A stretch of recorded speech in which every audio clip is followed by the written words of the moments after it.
Broadcasting from the business capital of the world, this is the Podcast Business News Network. We are joined by Paula Howell here, getting on the cynical side of things. I guess I could introduce you that way. How are you doing, darling? I'm good. I'm good. It's been a bit of a roller coaster ride the last couple of weeks with admissions and deadlines and parental expectations, realistic, some unrealistic. And I think today's a great segue to kind of have that conversation and lean into the idea of expectation.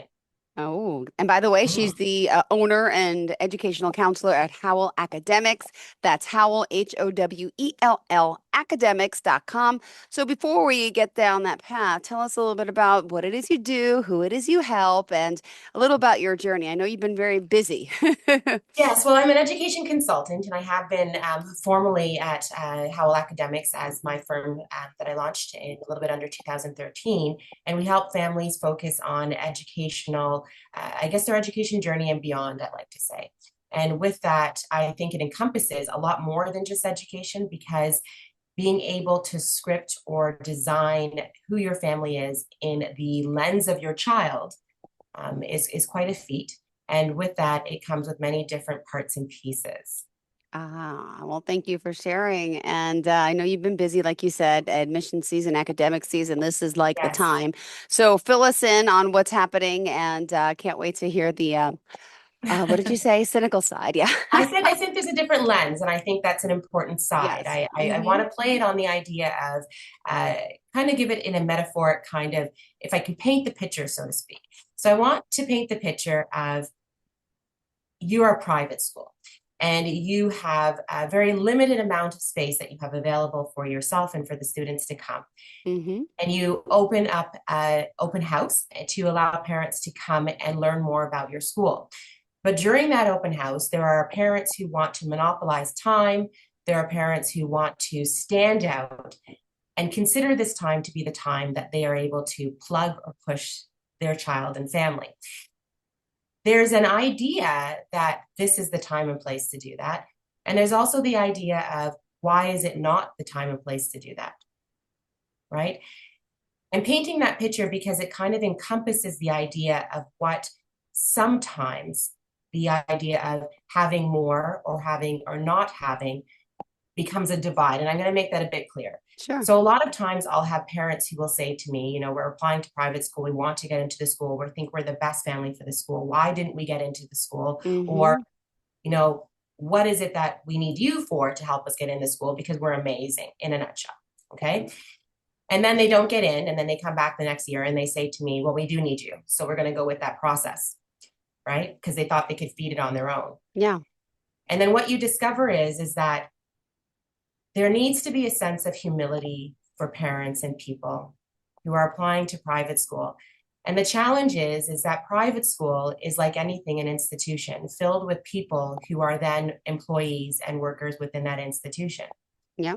And the challenge is that most who work within the institution of education, whether it be private or whether it be public, are everyday people who navigate the world every day. Yep. And there's a notion or idea that because there is a payment or there's a transaction, that somehow the class differentiation of I have means I get. And there's that distinction that needs to be kind of removed and understood, that we are still working within the frame of our everyday citizen. Got it. Good one. So, yeah. So when I say today it's a bit more of a cynical day, I think it's more of a day of enlightenment, because I think what's most important is that where and how do we navigate this world of admissions while still keeping a humble lens and also understanding what the true nature of why we're doing things is, right? So I pose the question because what happens is, traditionally around this time of year, parents go on fire, I would say. Parents' expectations go beyond a narrative that's even realistic, right? No. And the demands are very high. And I believe that a lot of it comes down to an internal compass of wanting to fit in, be accepted, or even as much as a demand for worth and value is indicative of the outcome of this process. And really, a blind side is left to why you're doing the process. Okay. Right? And then you also are able to see why those who are successful in the process are successful, and then why those who are not successful in the process are not. So let's flip it. Pretend you have a decision and decide to say to yourself, I want to get in shape. I want to hit my, my 50s hot and fabulous. And you say, I'm going to get a personal trainer. Okay. I'm going to get the best personal trainer I possibly can. I'm going to, buy all this state-of-the-art equipment because I have all the resources to buy And it. outfits. Yep. Every single thing, right? I'm going to even get a chef to cook the food.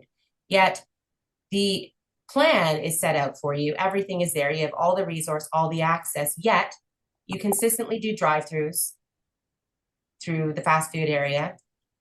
You polish the equipment, but use it to hang your clothing. Wow. Yeah, you're good. You then end up taking the strategy, rewriting it to fit a narrative that you want. And after about 6 months, you ask yourself, why was I not successful? And you want then to blame the resource, or you want to blame the equipment, or you want to blame the strategy, or you want to blame the process without taking ownership of understanding that you didn't let go of your own need for control. And the accountability factor. Exactly, Paula. Yep. Yeah. So I bring it back to admissions because it is so indicative of that idea of, because I can, I should be allowed. And that is not how it works, because the people that are within the institution, a private school entity, whether it be me, whether it be a person who works in the school, whether it even be the head of school, what they had to do to get to that stage within their framework of what they had encompassed many different struggles, many different hurdles, many different challenges, and also many triumphs. But within that, they have to look at all of that within the family before they decide that they want them within their community that they can choose. Because if a parent just comes to you with this idea of worth and expectation and demand, void of being able to be reflective of their own adversities, the admissions coordination team, resource, treadmill, so to speak, can see that you're not willing to do the work to plug in. So there's no point for them even to spend time when they have a plethora of people that they can choose from. So the quest or question of what do I do? Howell Academics is an education consulting firm that helps families plan their journey of academics. But it's academics and beyond, because the idea is that academics are just the framework of how we condition ourselves, understand ourselves, find our way through the world. So unless you're willing to actually take off your glasses, so to speak, and actually see the world through a lens that isn't the rose one that you want to filter it through, then you aren't going to achieve what you want to achieve. And I come to it today because the notion of expectation of people and demand of people is within the lens and framework of what they want, not considering the idea of others at times, right? So I ask you this question as a mother, as a businesswoman, as a person, as you, right? What are your thoughts regarding your experience with I would say hierarchy of like the way our world is structured, with like class, with accessibility, with access, and so accountability. What is your experience? Well, I have a kind of an example in my head that I'm thinking. What happened was my son is 9 and 7. My 9-year-old was enrolled in pre-K, right? And when he was, I get a letter sent home after a few weeks that, we think your son needs special services. And I'm like, you panic. No, my son doesn't. No, he does not. No, no, no, no, no. And I'm like, oh my gosh, what did I miss? And my sister works as an aide in a special education class. I'm like, Jen, oh my goodness. So it turns out, and I talked to the teacher. Well, he doesn't have the fine motor skills to pick up the pencil. He can't cut. And I'm like, what? She's like, he doesn't know how to hold a pen. I'm like, you know what? I said, I never tried riding with him. I didn't think I'd start riding with him at 3 or 4, whatever. I said, I'm too busy working. I should have wrote with him. I never thought, like I never, oh my God, it's my fault. So, but then I'm like, oh my gosh. So then we had to go. So at first it was not my son, right? No one wants Yeah. to say it's me or I have a problem or my child has a problem. You get defensive. And then we had to go to a special school for an evaluation. He had to go to a psychologist. He had to go to, Mm-hmm. you probably aware of these types of procedures. I Mm-hmm. wasn't. Then he had to meet with the physical therapist to check everything out. Lo and behold, by the time we got the second meeting with the teacher and the school district was like Mm-hmm. 3 months later. And the teacher comes to me and says, I'm so sorry. I was wrong. She's like, Huh. it just was that your son was never really used a scissor. Like you said, he never used a pencil. He's gained the Mm-hmm. skills that he needed. Mm-hmm. But again, and I never questioned the teacher, like not my son. I was very respectful. Behind the scenes, I did, right? I felt like, oh, Mm-hmm. Yeah. but I was, glad for my turnout in a sense. But there's some people, same thing happened to another child, and the parent went ballistic on the teacher. That's not how it should be, but I know sometimes parents do that. It's like you have to respect what they say and take accountability, breathe, go through the process. And okay, Mm-hmm. let's see if he does need that special help and go through the PT, go through the psychologist, go, even though you felt like it wasn't the right thing, you got to do it, right? But Mm-hmm. I've seen how other parents behave in that situation, and not nice to the teacher. It's not that that's the poor teacher just doing her job, relaying her skills and her, someone who's working in your office. They're just there because that's their mindset and skills. But sometimes people take it out on the wrong people, right? Like Mm-hmm. my son should be in this school and this is why. And then the inner workings, well, maybe he's not as qualified as you think or not as. So Yeah. I'm relating in that sense for sure. And I see Yeah. parents handle things differently instead of being open and yeah, rightfully upset because you missed something or you didn't Mm-hmm. see it. You got to calm it down and understand the professionals have a job to do. And that's why she did what she did. And in the end, I lucked out in a sense where it was just, he didn't have the practice. He never did it before. So to Yes. her in the beginning, wow, he didn't know what he was doing. So Mm. immediately she thought he had an Yeah. issue or a problem and an ability or a disability, so Yeah. I get it. And I could only Yeah, I think imagine. that's an excellent story. Like there's so many pieces in there that are so relevant, that make the story excellent because there was a teacher who was like, really assessing and looking at a matrix. And I always say it's difficult because in any professional entity, we always just use what we call statistics. By the age Yeah, of so and so, a child should be doing this, exactly. and they need to keep within that framework. Mm-hmm. I understand the framework necessity because you need a level of playing field to understand how do you measure. Yeah. So in the measurement, of course, your emotion and your feelings of feeling inadequate are only natural. Mm-hmm. However, you didn't allow yourself to react in the center of saying, this is a teacher that I've entrusted my son to, and her intention I can recognize is not in a negative form. So Mm-hmm. I'm going to not react to her emotion. Rather, I'm going to pause the reaction to her because it's not directed to her, take it home and scream and yell and do my thing and feel all my emotions, Yes. but go through the motions because the best interest is put into play.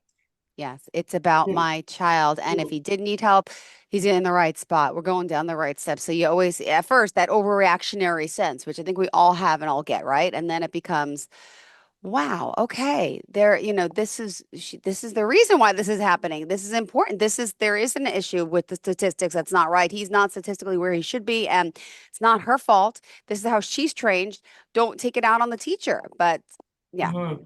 And then that's the part. So the lens that's different is that in my role of what I do at Howell Academics, I also deal with the reactive part.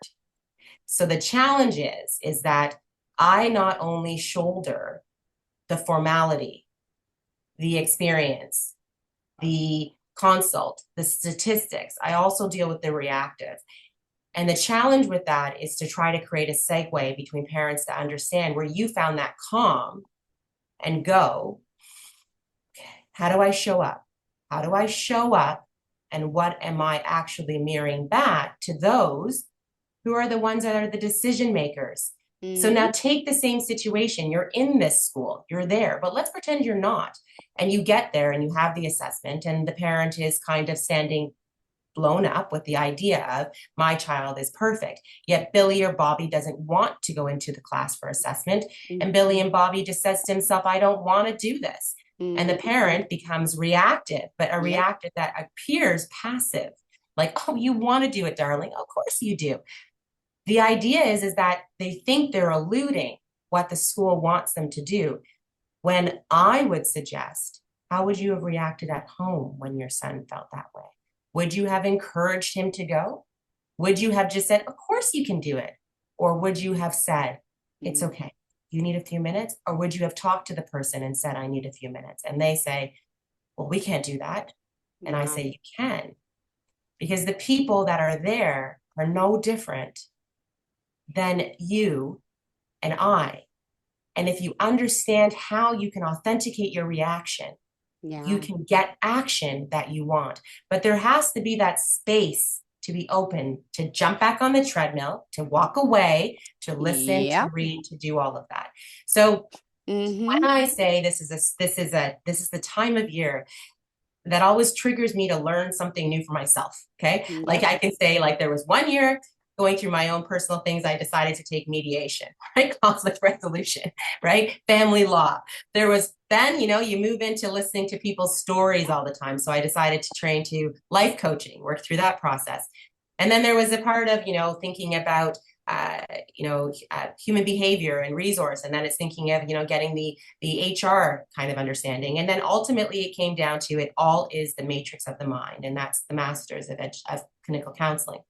But I think what's interesting the most is that the parameter of what you said in your story is exactly, you could write a novel about it, because there are so many pieces within that frame that ultimately encompass the outcome of private school admissions. Yeah. That if people were just able to look at your scissor story as simply the idea that it is not whether you had $1 zillion or $5. It's not whether you came from the best school or the worst school. It's not whether you were a single home or, I don't know, like a home with like whatever. Now there's apparently 30 different ways you can have a home. Okay. So at the end of the day, it really comes down to what are you observing, seeing, and feeling? Are you allowing the resources in to support you? And are you doing it with an open mind, open heart for the best interest of your child who is still very new in this process? And the idea of scissors is no different than someone who's never driven a car. Beautiful. Yep. So thank you. That was an excellent example. Thank you. Thank you. Because I'm also, I also think about this, and help me out if this relates in any sense, but I forget the name, but that celebrity who, the actress and her husband, the designer, who paid a lot of money to get their child into a college. And then they. Oh, I remember the controversy. The name is below me too. Oh, wasn't she in like 90210? I want to say that. Full House or something. Full House or one of those. Yes. I don't remember. But anyway, but she, obviously had the money, and, some people think that they have the money, their kid could do anything. And I'm sure there's a lot of that in this private school business too, right? Because a lot of parents, a lot of it. Yeah, they feel entitled.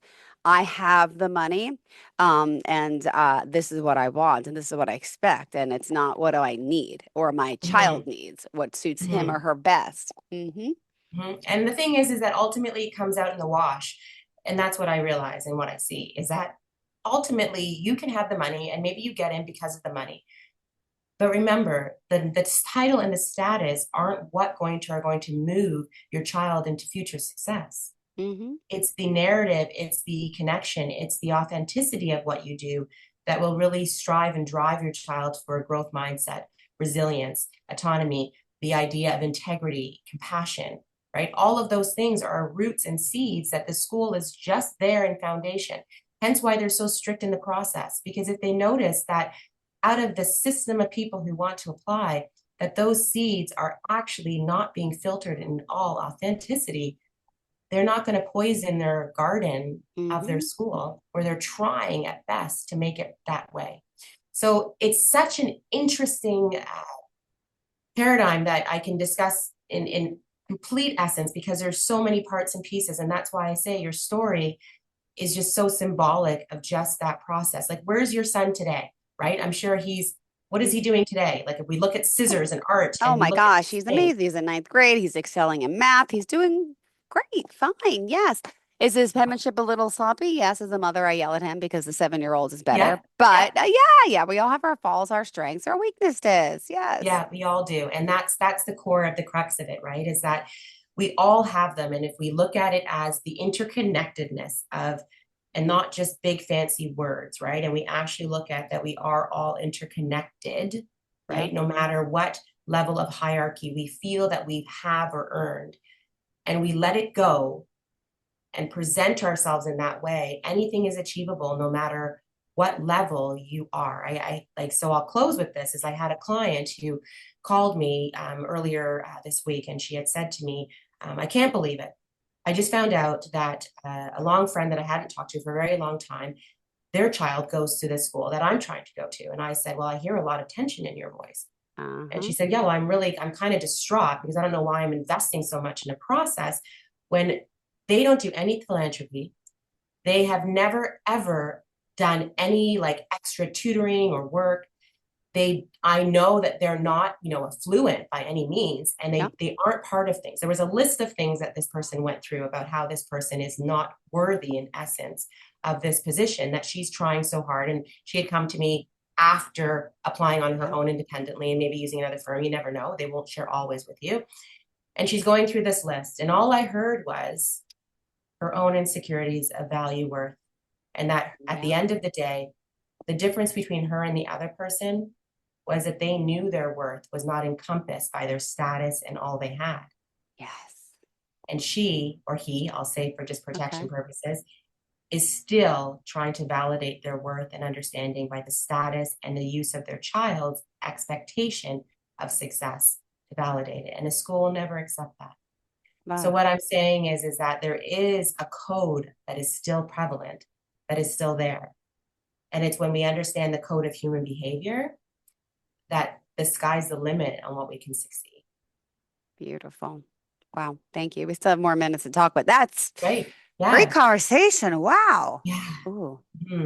So yeah, so it's like, it is what it is. So what are you starting up for Christmas? Let's change the lens, make it a bit poppy. I think ultimately I counted down. My daughter's on reading week this week. I didn't even have to clean. I cleaned a little bit of today, but if you actually look on the floor of my office, she came yesterday as my little helper, and that's disaster zone. It was a disaster between sparkles, paint, glue, but mixed within, mommy, oh, I know what I'll tell you. It's the perfect thing within all of that mess and disaster. So last week, my daughter had, the book fair at school. Wait, so do we? Scholastic, do you use? Scholastic book fair. Oh, yes. gosh, they must be I did the e-pay option for the first time. I want to hear your story. I got a story too. Go ahead. This made me melt. So my daughter had this Scholastic meeting, and my daughter comes to work with me since she was like a kid, like a baby, practically coming to my office. And she's always forever been artsy and trying and doing her best. And the odd time she'll read books to the kids or do different things that will kind of just wow you, right? And go, you do have this academic side and wanting to do things without me having to actually share with you. Then I always tend to have that narrative that I still have to encourage her to read and do things like that. Okay. So it's a Scholastic book fair, and we had started doing jobs within the house to teach her about ownership of taking care of things and how things work in a system. So she accumulated $35 over the last couple of weeks of all of her 25 cents for picking this up, doing this thing, working collectively. And she goes to Scholastic. I go, so Paige, are you sure you're going to take all of your money to the fair? Yes, mommy. Yes, mommy. Yes, mommy. And I go, really, Paige, are you sure? She goes, yes, mommy. I worked really hard for my money and I'm going to do it. And I said, Paige, really? Okay, it's up to you because I told you it's yours. So she gets to the fair and I get a text in the middle of my day. And the text from the librarian, and in fact, I wish I could find it right now for you with my time, says, Miss Howell, I just wanted to confirm, Paige has purchased How to Teach Printing to Preschoolers and magnets for Howell Academics because she says her mama works really hard and she wanted to show her mom that she knew that she did too, and that she wants to teach a class at your class. And I broke down crying. And oh my God, that's beautiful. I was like, and it was $32.50. So she said she wasn't sure if she could spend, if she had permission to spend her money on something like this. And she said Paige walked into the the Scholastic and went right down to the teacher aisle and bought something and said that my mommy works really hard and I want to work hard like mommy. So I'm going to go to her class. I'm going to do this activity. So I'm going to buy this for her. And I melted. I had mixed messages about that start. I had these ideas on how often I've been trying to teach those lessons. And see, it's all a dollar is time. $1 is a minute of time. Beautiful. Like, I try to explain to her that it's not about money. It's about the fact that we exchange money for our time. Yeah. And how I want a palette of time with you. Oh my gosh. It's about like the idea that I constantly sometimes wonder in my mind if she's showing up and understanding work. And she clearly is. That's great. And then you have these magic moments, right? That kind of anchor it. Melt your heart. Yeah. So do we have time to hear your story? Because I know equally. Oh, my story is just quick. It's funny because I did the e-pay system for the first time, which I've never done because I didn't have cash on me. But anyway, so I put $60 in the account because my other son was going the next day. Yes. My son comes home. He spent this whole $60 and he has all the books. Oh my gosh, he's got a poster. He's got this. He's got like he likes the digging of like the gems. He's 7. And I'm just like, wait, Mike, but you're supposed to spend only half. He's like, oh, I thought I could spend it all. Just a cute story. It's crazy, right? It's crazy. Like we could go on forever with these. Like I think Scholastic's rubbing it in though, because like I didn't know Scholastic all the way out in your hood. It's like automatically to the same day. That must have been a very big day. It's good. It buys back the books for the school and stuff too. So all right. Well, unfortunately, we're out of time. So do I. I'm so glad. I'm glad they're there. Well, thank you so much. Always a pleasure speaking with you. Always a pleasure. Remind me how we contact you. So if you would like to get kind of the realistic lowdown on admissions, expectation, human behavior with it, contact Howell Academics, howellacademics.com. Beautiful. Thanks so much. Always a pleasure, sweetheart. You too. Bye-bye. See you soon. Bye-bye. Are you looking for even more of the podcasts and hosts that you love? The Podcast Business News Network is proud to announce that you now have even more ways to listen live. Check out the MyTuner Radio, online radio box, and Simple Radio apps on iOS and Android, or find us online. Search for Business News Network on mytuner-radio.com or search Podcast Business News Network on streama.com and onlineradiobox.com/US. Take your podcast on the go and don't miss a minute of the action.